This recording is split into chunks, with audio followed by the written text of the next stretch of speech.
अस्सलाम वालेकुम स्टूडेंट्स, क्या हाल है, कैसे हैं आप लोग। उम्मीद है बच्चे आप लोग अपने घरों में खैरियत से होंगे। जी बच्चे, हम लोगों ने चैप्टर नंबर 20 स्टार्ट किया था, एटॉमिक स्पेक्ट्रा। एटॉमिक स्पेक्ट्रा में हमने जो टॉपिक्स किए थे वो Bohr model of the hydrogen atom, ये टॉपिक हमने कंप्लीट किया। इसमें इसके केसेस थे क्वांटाइज एनर्जी, टोटल एनर्जी, और ये नेक्स्ट है हाइड्रोजन एमिशन स्पेक्ट्रम।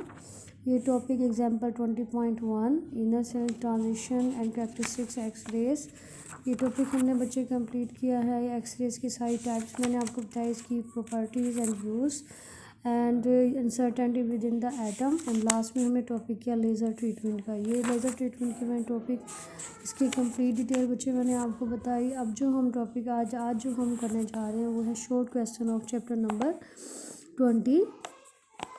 ठीक है, इसमें देखें आज जो हमने शॉर्ट क्वेश्चन करने हैं वो है 20.1, 20.3, 20.5। ठीक है, 1 है, 20.1, 20.3, 20.5 और 20.7, 20.8, 20.9 और 20.10। ये हम लोगों ने शॉर्ट क्वेश्चंस करने हैं आज के लेक्चर में। ठीक है, और प्रॉब्लम्स में हमने करना है प्रॉब्लम 20.2, 20.3 और 20.7, 20.8 और 20.9। ये टॉपिक हमने करने हैं आज कंप्लीट। और नेक्स्ट लेक्चर में इंशाल्लाह मैं आपको चैप्टर नंबर 21 न्यूक्लियर फिज़िक्स, ये हमारा लास्ट चैप्टर है, ये मैं इंशाल्लाह आपको स्टार्ट करवाऊँगी। जी बच्चे, अब जो हम करने जा रहे हैं that is the short questions of chapter number 20। ठीक है, ये एग्जाम्पल एक ही है, ये आप लोगों ने कर मैं आपको करवा चुकी हूँ। Short question of chapter number 20। First question is that Bohr theory of hydrogen atom is based upon several assumptions. Do any of these assumptions contradict classical physics?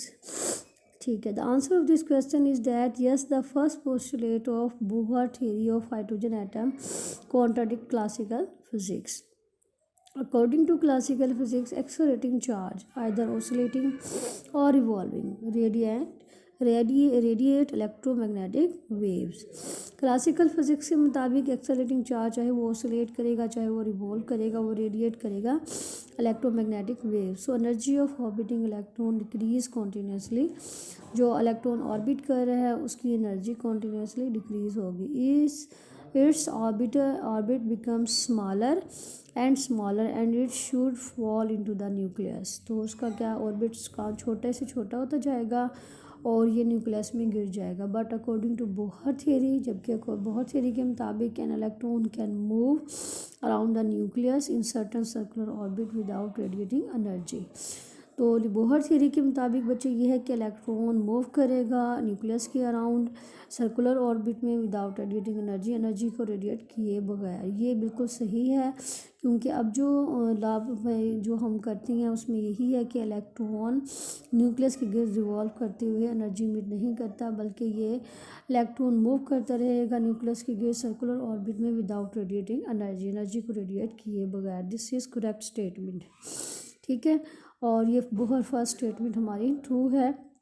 Second जो हमारे पास क्वेश्चन नंबर 20.1 के बाद हमने करना है question 20.3। Can the electron in the ground state of hydrogen absorb a photon of energy 13.6 electron volt greater than. ठीक है, यहाँ पे देखिए yes, when an electron in the ground state of hydrogen atom can absorb a photon of energy 13.6 electron volt and greater than 13.6 electron volt. ठीक है, तो ये हमारे पास इलेक्ट्रॉन जो ग्राउंड स्टेट में होगा तो वो अब्जॉर्ब करेगा photon of energy 13.6 electron volt. ठीक है, ये हमारे पास हो जाता है।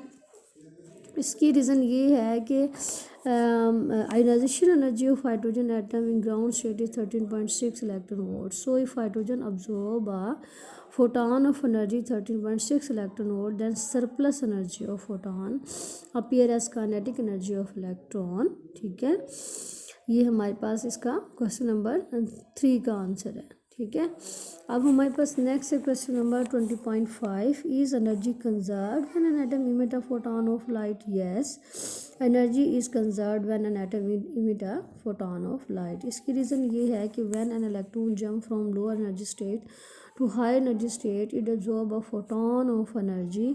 When it de-excites, it emits a photon of same energy, so energy is conserved. जब इलेक्ट्रॉन बच्चे जंप करेगा लोअर एनर्जी स्टेट से हाई एनर्जी स्टेट में, तो ये अब्जॉर्ब करेगा फोटॉन ऑफ एनर्जी।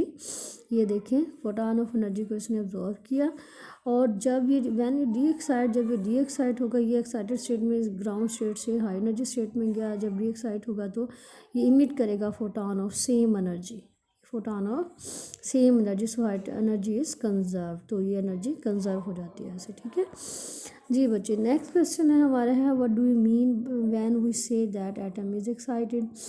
इससे हमारी क्या मतलब जब हम कहते हैं कि एटम एक्साइटेड स्टेट में है। एक्साइटेड एटम मीन ये होता है कि when an electron jump from lower energy level to high energy level by absorbing a photon whose energy is equal to energy difference between the two states, the atom is said to be in excited state. For example ये हमारे पास to states है, यहाँ पे photon energy absorb की, वो second state में गया है, तो ये डिफरेंस ऑफ एनर्जी के इक्वल का फोटॉन को अब्जॉर्ब किया और यहाँ इस स्टेट में चला गया, तो यहाँ पे हम कहेंगे कि this atom is in excited state में है। यहाँ पे एनर्जी अब्जॉर्ब करने के बाद जो ग्राउंड स्टेट से हाई स्टेट में जाएगा, तो we say that atom is in excited state, या this atom is called excited atom. तो इस एटम को हम कहेंगे कि ये एक्साइटेड एटम है। Can X ray be reflected, refracted, diffracted and polarized just like any other waves explain? Yes, X rays can be reflected, diffracted and polarise.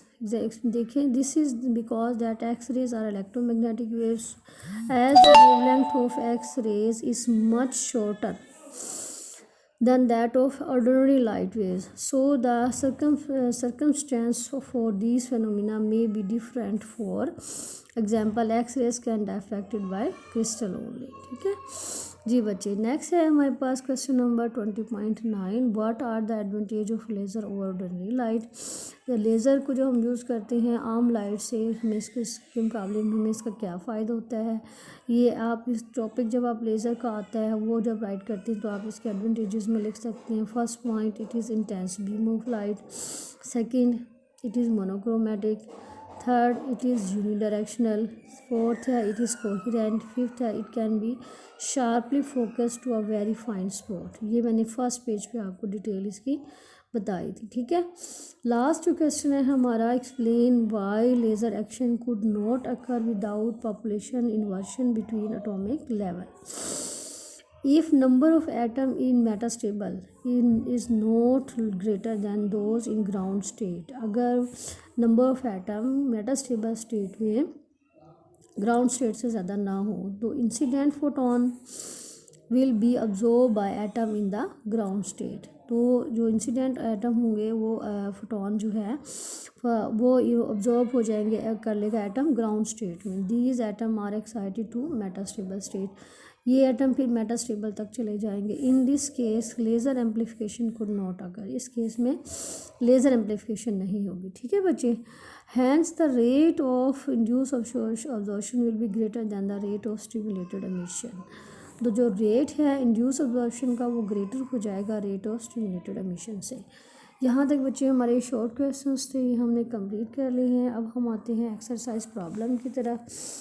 Exercise problem में हमने ये फर्स्ट हमने स्टार्ट करना है 20.2 से। 20.2 में देखें कि हमारे पास है what are the energies in electron volt of quanta of wavelength lambda 400, 500, 700 nanometre. देखिए बच्चे, गिवन डाटा में देखिए हमें लैम्डा 1, लैम्डा 2, लैम्डा 3 तीनों वैल्यूज़ हमें दी हुई है, ये हम पुट करेंगे। हमने फाइंड करनी है एनर्जीज इन इलेक्ट्रॉन वोल्ट में E1, E2 और E3। तो फार्मूला हमने कौन सा पुट करना है, as energy of photon is given by E is equal to HF, F is equal to C by lambda. So calculation of E1, देखिए E1 is equal to HC over lambda 1। Putting the value of H and C in all cases, यहाँ पे देखें HC की E1 में value मैंने put की है, E2 में HC की सेम वैल्यू पुट की, यहाँ पे लैम्डा 1 की वैल्यू 400 है, ये हमने यहाँ पे पुट करेंगे, लैम्डा 1 की वैल्यू पुट की, तो हमने इसको सॉर्ट आउट किया तो हमारे पास ये जॉल में है, इसको इलेक्ट्रॉन वोल्ट में कन्वर्ट करेंगे, ये कैंसिल 3.10 इलेक्ट्रॉन वोल्ट आएगा।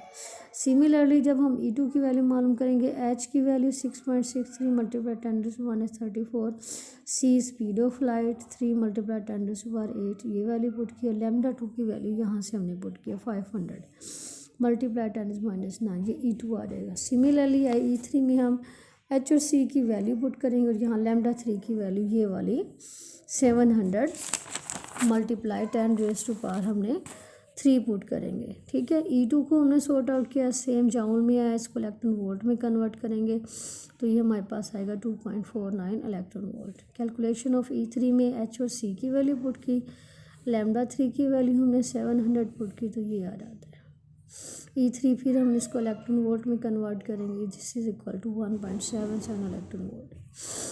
जी बच्चे, नेक्स्ट अब हम करते हैं 20.3 प्रॉब्लम स्टार्ट। देखिए इसमें an electron jump from a level EI initial energy to final energy, what is the wavelength of the emitted light. हमारे पास बच्चे गिवन डाटा में है EI और EF की वैल्यू, हमने फाइंड करना है वेवलेंथ। तो HF किसके इक्वल है, EI minus EF, HC over lambda, F की वैल्यू हमने, ठीक है, C बाय लैम्डा हमने पुट की, तो ये हमारे पास आ जाएगा HC बाय लैम्डा, ये इक्वेशन आ जाती है। So lambda is equal to HC bye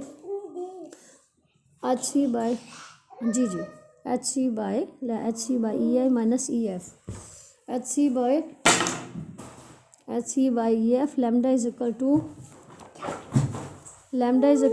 HC और EF और EI की वैल्यू हम पुट करेंगे।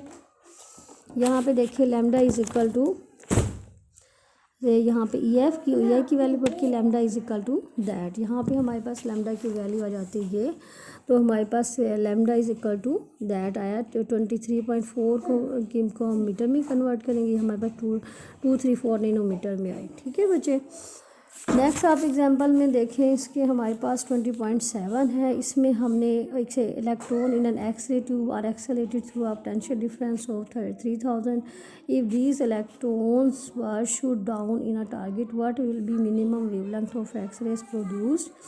पोटेंशियल डिफरेंस V हमें दिया हुआ है, मिनिमम वेवलेंथ हमने फाइंड आउट करना है, काइनेटिक एनर्जी है, काइनेटिक एनर्जी इलेक्ट्रॉन में वोल्ट में V is equal to HF maximum, minimum wavelength correspond to maximum frequency. यहाँ पे देखें V is equal to HC by lambda minimum HC by V, H और C की value put की, V 3000 और V और E की वैल्यू हमने पुट की, यहाँ पे लैम्डा मिनिमम आ जाता है। ठीक है बच्चे, 20.8 पे चले, हमारे पास डेल E है, H और C की वैल्यू पुट की, लैम्डा की वैल्यू हमें 1.37 दिया हुआ है, ये पुट करें। डेल E की वैल्यू हमारे पास ये इलेक्ट्रॉन जॉल में है, इसको हम इलेक्ट्रॉन वोल्ट में कन्वर्ट करेंगे। So del E is equal to 9.03 kilo electron volt.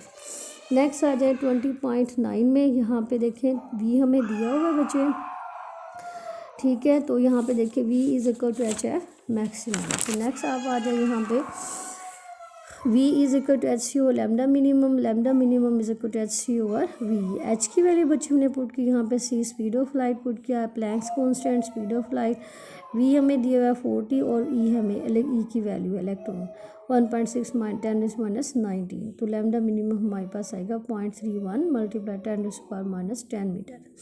ठीक है बच्चे, यहाँ तक आपने इसको मुकम्मल करना है 2.9 तक। 2.9 में ये वैल्यू मैंने यहाँ से इसकी जो आपको दी हुई है, ये मैंने V की वैल्यू किलो वोल्ट को हमने वोल्ट में कन्वर्ट की है, हमने पुट किया है इसमें। ठीक है बच्चे, तो आज के लेक्चर में हम लोगों ने ये प्रॉब्लम्स आप लोगों ने बच्चे, मैंने आपको स्टार्ट में बताया था, ये प्रॉब्लम्स आपने 2.2, ठीक है, 2.3 ये आपने टॉपिक कंप्लीट करना है आपने, ये 2.7 ये आपके पास आ जाता है 2.8 और ये हमारे पास है 2.9, ये आपने यहाँ तक कंप्लीट करना है। ये हमारा चैप्टर यहाँ तक एंड हो जाता है। नेक्स्ट इंशाल्लाह हम स्टार्ट करेंगे चैप्टर नंबर 21। ठीक है सेकेंड ईयर बच्चे, आप लोगों ने, मैंने आपको बार बार बताया है, जैसे ही आप लेक्चर अटेंड करें, लेक्चर अटेंड करने के बाद आप अपनी मुझे लेक्चर अटेंड करने के बाद मुझे आप बच्चे जैसे ही आप लोग अटेंड करें, लेक्चर अटेंड करने के बाद मुझे आप अपनी अटेंडेंस फॉरवर्ड करें, ठीक है। ये हमारे चैप्टर की कंप्लीट डिटेल है। फर्स्ट 12, 13, 14, 15, 16, 17, 18, 19, 20 यहाँ तक हमारा हो गया। जस्ट हमारा बच्चे लास्ट चैप्टर रहता है न्यूक्लियर फिज़िक्स का 21st। तो आप इस 20 चैप्टर को अच्छे से कंप्लीट करें, प्रिपेयर करें। Lecture number 1, 2, 3, 4, 5 and so on जितने भी आप लेक्चर अटेंड करते हैं उनको रीड करें, लर्न करें और रजिस्टर पे राइट करें। फिर छुट्टियों के बाद बच्चे मैंने आपका चेक करना है। जैसे ही बच्चे आप लोग लेक्चर व्यू करें, व्यू करने के बाद आप मुझे अपना अटेंडेंस भेजिए, right your name, roll number and subject, ठीक है बच्चे। थैंक्स।